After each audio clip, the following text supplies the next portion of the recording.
This morning's subject is the pruning shears of revision. I firmly believe that if you will wisely and daily use the pruning shears of revision, that you will find there is no objective beyond your ability to realize. And I mean that seriously, no objective beyond your ability to realize. When I was a boy of 7, a lady said to me, "I have had a vision concerning you. I'll make it now very, very clear to you. I do not know what it is you are going to do, but I've been shown you will do something that, through the centuries after you are gone, man will not undo it. I can see it, and through the centuries you will grow in stature long after you have gone. And then 3 men will be mentioned in hundreds of years to come, and you will be one of the 3 when something is discussed that was done for man." I feel that this morning's subject, that this could be it, that if I never said another word, and you heard it and believed it and really used it, this would be the planting that would spread from us here that tomorrow could not undo. For it is magic, this pruning shears of revision.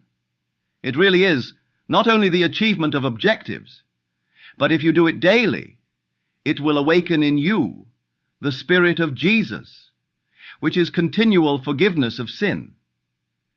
In this teaching, the sinner should always go free. You will never condemn him, for when the Spirit is awake in you, you will realize in him there is no condemnation, only forgiveness. And forgiveness is not as man of the world thinks when he omits the actual execution of his revenge. What we mean by forgiveness, the identification of the other that we would forgive with the ideal that other wants to embody in the world. And so we do to him what we expect or would like the world to do to us. So whatever I myself would like to embody, that is the vision that I must hold of every man that I meet in my world. That no man is to be discarded. Every man is to be redeemed. And my life is the process whereby that redemption is brought about. And I do it by simply identifying the other with the ideal I want to externalize in my world. Now we will go back to the 2nd chapter of Genesis.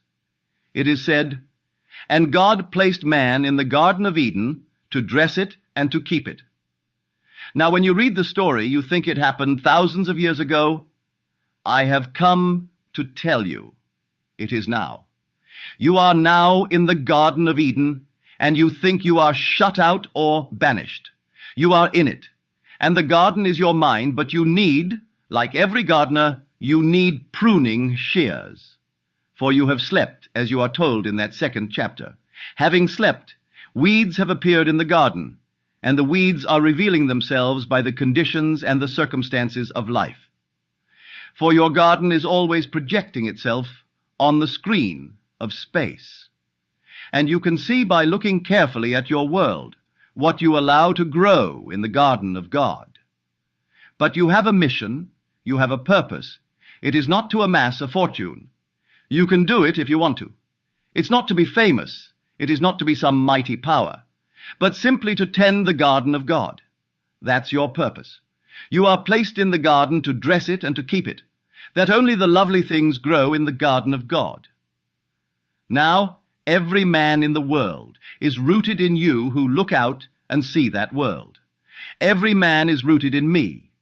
He ends in me as I am rooted in, and end in God. Because he is rooted in me, he cannot bear other than the nature the root allows.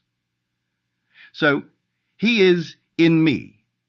And any changes desired in the outer world can be brought about only if I change the source of the thing I see growing in my world. You see yonder fields? Don't be surprised when you see sesamum. The sesamum was sesamum, the corn was corn, the silence and the darkness knew, so is a man's fate born. So don't judge it, because you are the source of the thing that you are beholding. Now turn within and prune it by using these pruning shears of revision. Now this is how we do it. At the end of my day, I review the day. I don't judge it, I simply review it. I look over the entire day, all the episodes, all the events, all the conversations, all the meetings, and then, as I see it clearly in my mind's eye, I rewrite it. I rewrite it and make it conform to the ideal day I wish I had experienced. I take scene after scene and rewrite it, revise it, and having revised my day, then in my imagination, I relive that day, the revised day, and I do it over and over in my imagination until this seeming imagined state begins to take on to me the tones of reality. It seems that it's real, that I actually did experience it, and I've found from experience that these revised days, if really lived, will change my tomorrows. When I meet people tomorrow that today disappointed me, they will not tomorrow. For in me I have changed the very nature of that being. And having changed him, he bears witness tomorrow of the change that took place within me. It is my duty to take this garden, and really, I know from experience it will not only bring about these objectives and bring about these changes, but the glorious thing is, it awakens in you who use it the Spirit of Jesus. And you find yourself then not justifying but forgiving, and you will realize that freedom and forgiveness are indissolubly linked. You cannot be free and not forgive, for the one that you would bind and judge and condemn anchors you by your own judgment of him, for he is in you. And so by identifying him with the ideal, you want to really realize you free yourself. You are told, forgive, and you shall be forgiven.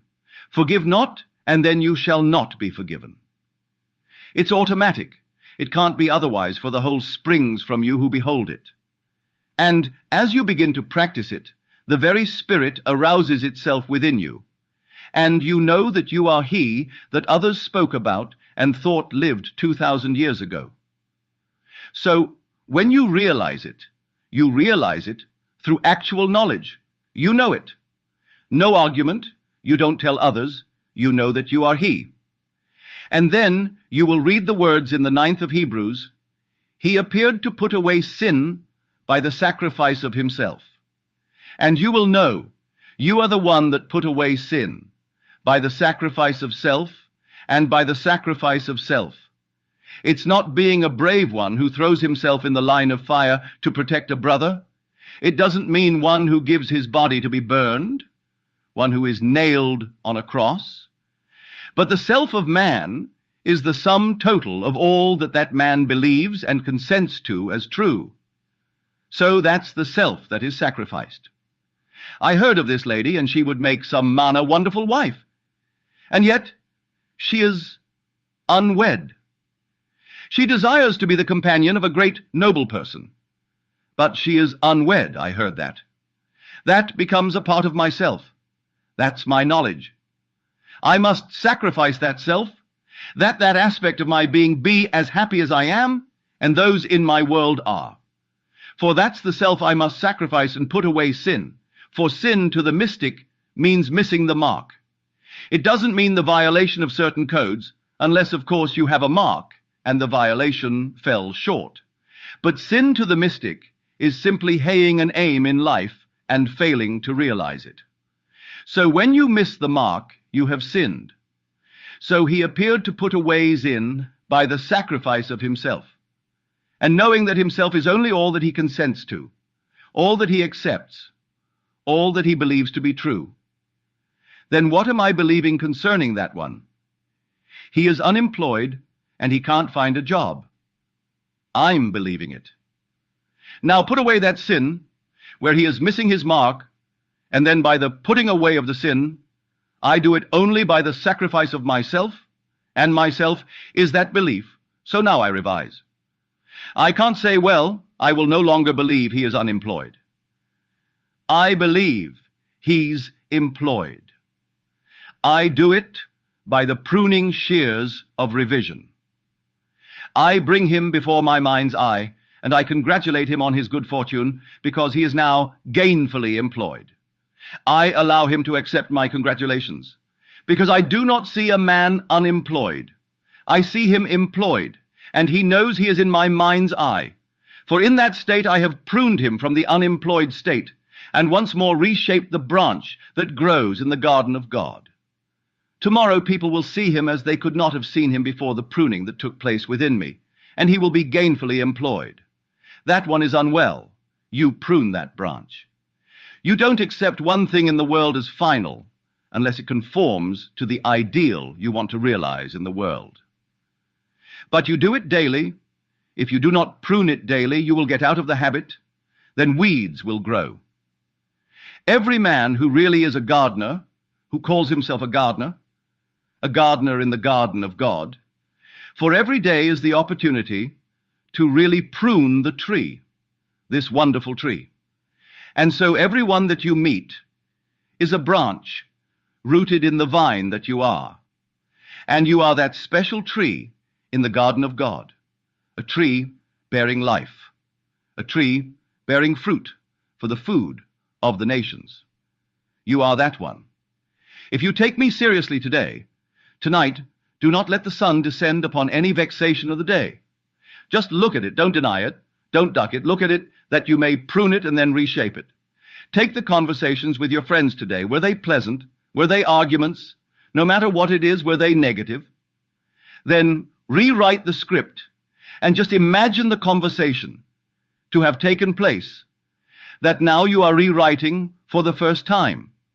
And it will take place for everything in your world that you behold. Though it appears without, it is within, in your imagination. And this wonderful imagination of yours is Christ Jesus. Imagination is the actual habitation of every created thing. No matter what you see in the world, it springs from your imagination. So that's where you go. That's the workshop, the garden of God. And now you have a mission. You have a purpose in life. It's a noble purpose, because you have been selected to really become the chief gardener in the garden of God. And in the garden, you must have pruning shears. And pruning shears is revision. You simply revise. And as you revise the day, you repeal the day. For the day is not slipping into the past. It does not recede as people think. It is always advancing into the future to confront you, either pruned or in some strange weed-like state. So it's entirely up to us. I hope that every man and woman here today will take me seriously and start this day pruning your garden, pruning your mind. I know before I leave this city in a matter of 2 weeks that you will be able to tell me of the new things that spring in your world, or that spring from the pruned tree that is your own lovely imagination. You try it. Then you will know what Blake meant when he said, "In heaven, the only art of living is forgetting and forgiving. The only art of living is complete forgetfulness by putting something in its place. No vacuum, but putting something in its place." So when you read these strange stories that you read in the daily press, you simply ignore them. They mean nothing. Men who are calling themselves leaders, shepherds of the flock, they excommunicate. Not just one religion, all religions, the leaders take it upon themselves to excommunicate. Not knowing, nothing is to be discarded. Not a thing in the world can you discard, for it is forever, but it can be pruned and made to conform to the ideal image. The man who will not revise his day either does not know it, or he has lost the vision of that life, into the likeness of which it is the true labor of the Spirit of Jesus that transformed this life. So you don't discard them.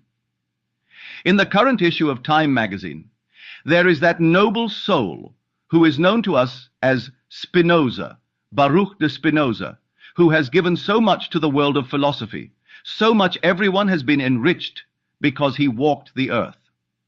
And here, 300 years later, the ex-premier of Israel, Ben-Gurion, has asked the leading rabbis today to rescind that excommunication of 300 years ago. And they tell this noble soul today that they cannot rescind the works of their forefathers, that the curse remains forever. And you should read that silly, silly curse, as it's printed in the current issue of Time magazine. They call upon all the angels to curse him as though angels would curse. They call upon everything to blast him. You could not walk within 4 cubits of the man's shadow. No one should talk to him. No one should show him kindness. No one should write him, and never read anything he ever has to say. And that's 300 years ago. The rabbis who so cursed him have long been forgotten, and if they do live, they live only by reason of their curse, and no one knows really who they really are. But you can't forget, if you read in this world, the works of Spinoza.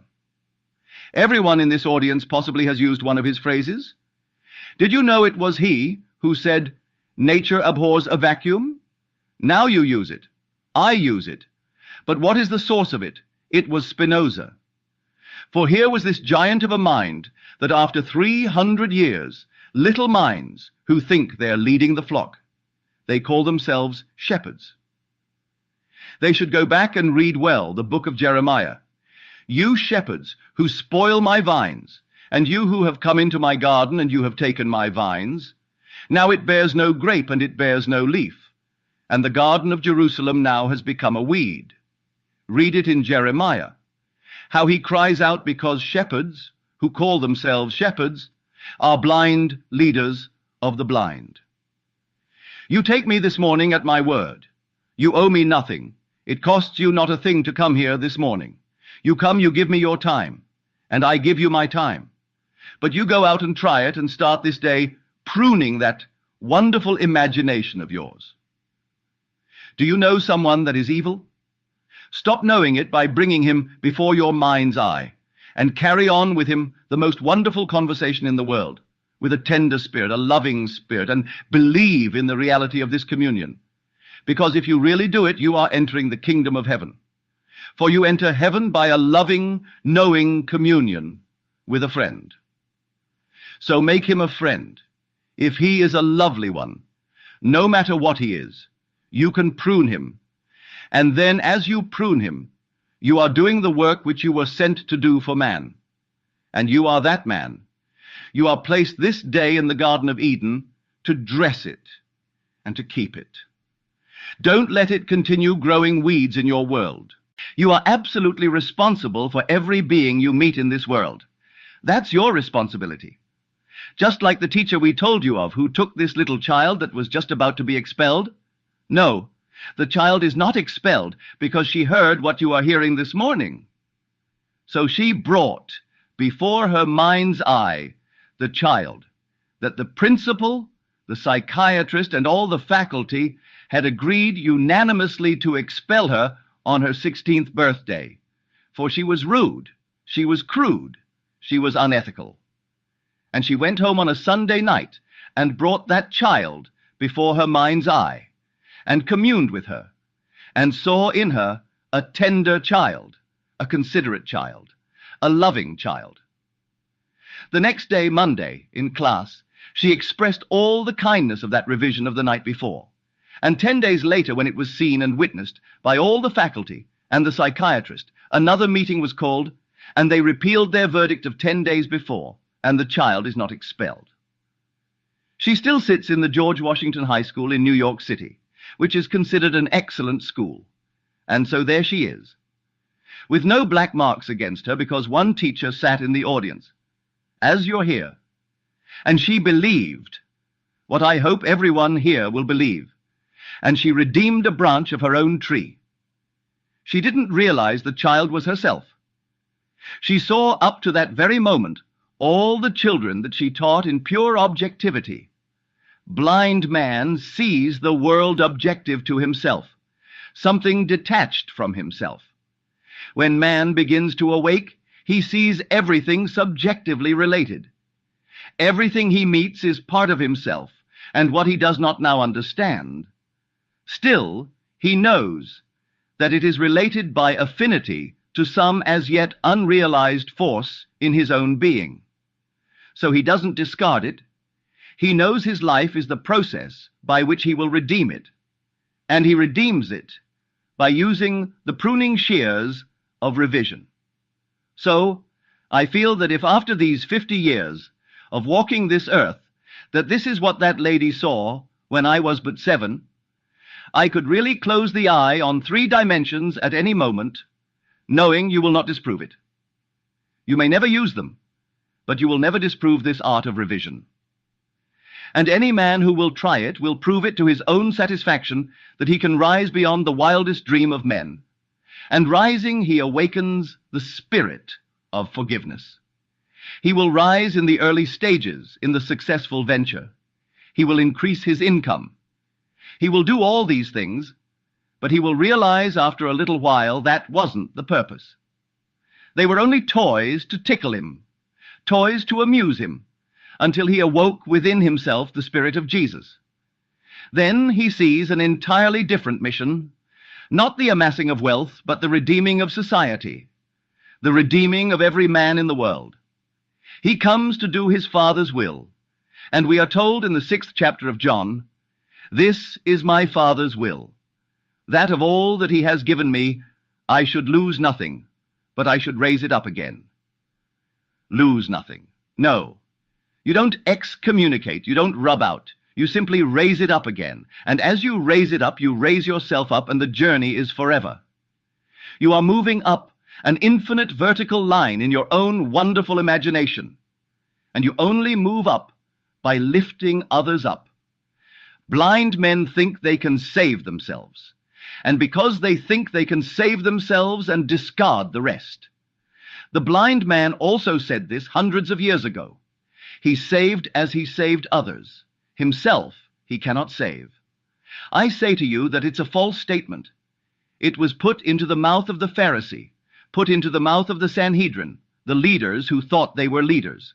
But I will tell you, a man saves himself by, and only by, the saving of his fellow man. There is no other way of saving self, other than by saving the real self, and every man is rooted in you who observes men. And so don't discard, raise them up, prune the tree, and become the real gardener in the garden of God. Take anything. You have a child today. We took all the requests this morning. There were dozens and dozens of requests this morning. Everyone must be answered. None must be discarded. Don't say one is impossible. There is nothing impossible to your imagination, and your imagination is Christ Jesus. With him all things are possible. Use him, stir him, wake him from his sleep. He has been sleeping through the centuries. Because he has slept, he has dreamed into being all these strange, misshaped states. For the world only bears witness of the use or misuse of imagination. As we are told, he is the only thing in the world. What, he is the only thing in the world? Your imagination. For it is the habitation of every created thing, and by it all things are made, and without it is nothing made that is made. So use it wisely, use it lovingly, and any time you use your imagination lovingly on behalf of another, you are at that moment literally mediating God to man. Imagination is the redemptive power of the world, and you are actually mediating God to man by using it in a loving, wonderful way.